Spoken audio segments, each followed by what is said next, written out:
माझ्याकडे अनेक लोक येतात आणि एकच प्रश्न विचारतात, विजय सर, चांगला म्युच्युअल फंड कोणता? मग मी त्यांना विचारतो, तुम्ही डॉक्टरकडे गेल्यानंतर असं म्हणता का की डॉक्टर साहेब चांगलं औषध कोणतं? नाही ना. कारण प्रत्येकाची गरज वेगळी असते. कोणाला घर घ्यायचं असतं, कोणाला मुलांच्या शिक्षणासाठी पैसे जमा करायचे असतात, तर कोणाला निवृत्तीनंतर आपलं आयुष्य सुखात जगायचं असतं. आणि म्हणून सगळ्यांसाठी एकच फंड हा योग्य असत नाही.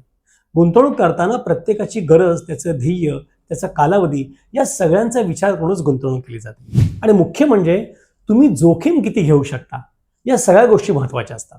म्हणून पुढच्या वेळी चांगला फंड कोणता हे शोधण्याऐवजी तुमच्यासाठी योग्य फंड कोणता हे जरूर शोधा. कारण योग्य गुंतवणुकीची सुरुवात फंडापासून नाही तर योग्य नियोजनापासून सुरुवात होते. आणि हो, बायोमधील लिंकवर क्लिक करा, आम्ही तुम्हाला संपर्क करू. आणि एक गोष्ट मात्र विसरू नका, विजयसोबत इन्व्हेस्ट करा आणि विजयी व्हा.